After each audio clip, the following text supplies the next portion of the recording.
Have you ever heard of a people who could not stand the light of day, who could only emerge under the silver glow of the moon, their pale skin almost luminous, their eyes so sensitive that sunlight was said to blind them? Among the Cherokee of the Appalachian Mountains, there is an ancient story of just such a people, the moon-eyed people. These beings were described as small in stature, their skin the color of fresh snow, their hair light or entirely absent, and their eyes unusually large and pale. In some tellings, their irises were so wide they seemed to cover the entire eye, giving them an unblinking, almost eerie gaze. They were said to live reclusively, venturing out only in the darkness, moving with a quiet, deliberate grace. Under the moonlight, they could see better than any hunter, navigate dense forests without a sound, and strike their enemies with uncanny precision. But when the sun rose, they retreated into their homes, caves, or shadowed valleys, for daylight caused them pain and confusion. Some versions of the story say they were human, a long-forgotten tribe whose people shared a genetic condition similar to albinism, but others suggest something far stranger, that they were not of this earth at all. In these accounts, the moon-eyed people are called starborn, beings who descended from the heavens, perhaps from the moon itself, or from places far beyond the reach of human travel. They brought knowledge, tools, and perhaps even spiritual teachings, but they could not endure the brightness of the sun on this world. The Cherokee say that long before their own ancestors settled in the Appalachian foothills, the moon-eyed people held sway over the land. They built fortifications, mounds, and stone enclosures across the ridges, places like the mysterious wall atop Fort Mountain in Georgia. But when the Cherokee came, a war began. The moon-eyed people fought under the cover of night, using the full moon to their advantage, but eventually they were driven away or forced deep underground. The story leaves us with a mystery. Who were they really? Were they simply an unusually pale, human tribe? Or is this a memory of a very different kind of encounter, one that blurs the lines between myth, history, and the possibility of beings from beyond our world? The first recorded mention of the moon-eyed people in colonial times comes from the late 18th century, when Benjamin Smith Barton, a respected naturalist and ethnographer, documented their existence in Cherokee tradition. According to Barton's notes, the Cherokee told of a white-skinned race who lived in the southern Appalachians before the Cherokee themselves. These people were called moon-eyed because their eyes were too sensitive for the harsh light of day. They could see well only at night, especially under the light of the moon. In some accounts, their eyes were so adapted to darkness that even firelight bothered them, forcing them to keep their homes dim and cool. The Cherokee claimed these people were ultimately defeated in battle and forced to flee westward. In some versions, the battle took place during a full moon, giving the pale warriors their best chance. And yet, it wasn't enough. Other versions say the moon-eyed people did not flee west at all, but disappeared into the deep caves that honeycomb the Appalachian Mountains, vanishing from the surface world entirely. The mystery deepens when we consider the structures linked to them. Fort Mountain in Georgia is perhaps the most famous, an ancient stone wall running along the ridge of the mountain for nearly 900 feet. Made from thousands of local stones stacked without mortar, its origins remain uncertain. Archaeologists have proposed dates ranging from over 1,000 years ago to as recent as a few centuries before European contact, yet no definitive builder has been identified. The Cherokee say the wall was already ancient when their ancestors arrived, the work of the moon-eyed people. This pattern repeats in other locations: old stone forts in North Carolina, mysterious earthworks in Tennessee, and unaligned walls in Alabama, all claimed by oral history to have been the work of a vanished race. If the Moon-Eyed People were real, they left behind stone and earth as their silent legacy. But the question remains: why the pale skin, the light-sensitive eyes, and the nocturnal habits?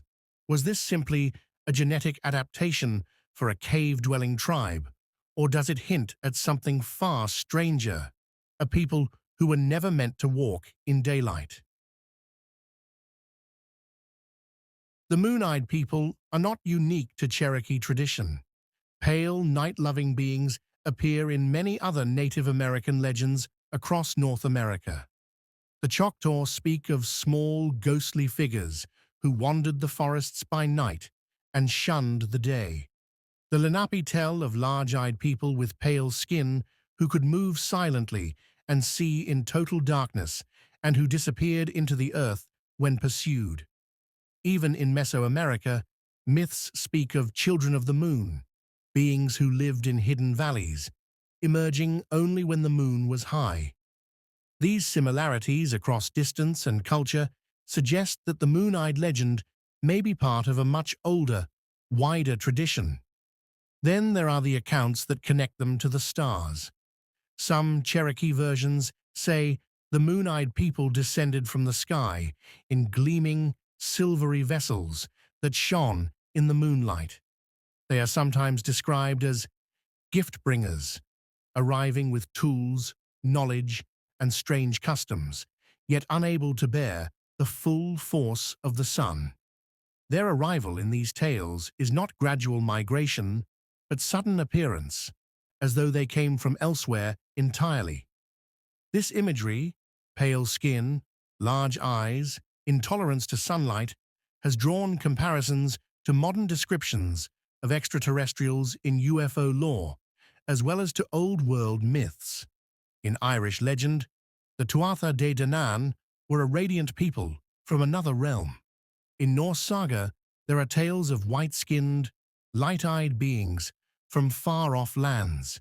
Even in African and Polynesian traditions, there are occasional references to pale visitors who brought knowledge but could not stay long. Could these be distant echoes of the same archetype? Or are they independently born myths inspired by the moon, the night, and the mystery of strangers who come and go like a passing dream? If we strip away the supernatural elements, could there be a shared historical memory, an ancient contact with a real group whose appearance was so striking that it became woven into myth for millennia? Physical evidence for the moon-eyed people is, unsurprisingly, scarce, but what exists is intriguing. Across the Appalachian region, archaeologists have found enigmatic stone constructions that don't align perfectly with known Cherokee or Mississippian building traditions. Fort Mountain's Wall is just one example. In western North Carolina, local tradition speaks of collapsed stone chambers hidden in forested hillsides, their entrances long sealed. In Tennessee, certain cave sites contain petroglyphs of humanoid figures with exaggerated eyes and almost featureless faces, depictions that have prompted speculation about their connection to the moon-eyed legend. Some researchers suggest these structures and carvings were designed for people accustomed to low-light conditions. Narrow entryways would have kept out direct sunlight, while aligning with certain moonrises might have had ceremonial importance. It's possible these were observatories, not of the sun, but of the moon, constructed by a people who oriented their entire life cycle around its phases. Skeptics argue the pale skin is purely metaphorical, perhaps representing cultural or spiritual otherness rather than a physical trait. Yet there are odd genetic echoes in certain Appalachian oral histories, which speak of light-eyed ancestors who predated European settlement. Could these be descendants of a mixed population, the result of contact between Native Americans and some earlier pale-skinned group? If so, that would point to migration or contact far earlier than mainstream history acknowledges. Some even connect this to transoceanic contact theories, the possibility that seafaring peoples reached the Americas from Europe, Africa, or the Near East long before Columbus. Whether through direct migration, shipwreck, or exploration, such contact could explain the persistence of pale-skin myths in cultures far from each other, all describing people who thrived at night but vanished with the day. What happened to the moon-eyed people? In Cherokee tradition, two fates are offered. The first says they were driven west, fleeing across the Mississippi and merging with other tribes until they lost their distinct identity. This would explain their disappearance from the archaeological record and oral history, as assimilation eroded the memory of who they had been. The second fate is far stranger, that they went underground.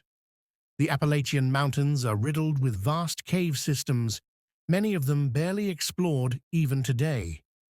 In native belief, caves are more than geological formations.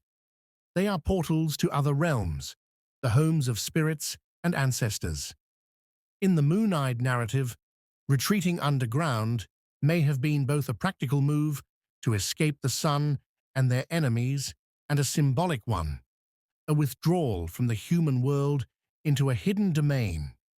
Some caves in the region are associated with sightings of strange lights, voices, or figures seen deep within. Local folklore sometimes warns that wandering too far into certain caverns risks an encounter with those who watch in the dark. Similar patterns exist globally. In Hopi tradition, the ant people sheltered humanity underground during times of disaster. In Celtic myth, the Tuatha De Danann retreated into the fairy mounds after losing their lands.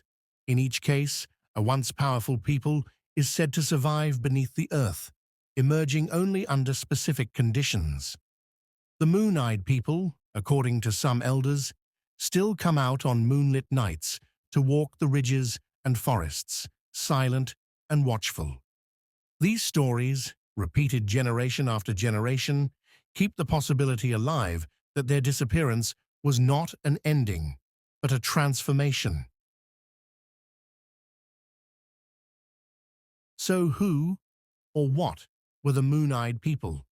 Were they simply an isolated human population with a rare genetic trait whose appearance became the stuff of legend? Were they descendants of a forgotten migration, an ancient people who crossed oceans long before Columbus and left faint traces in the landscape and gene pool? Or were they something stranger, visitors from beyond our world, beings who came in the night and vanished just as mysteriously?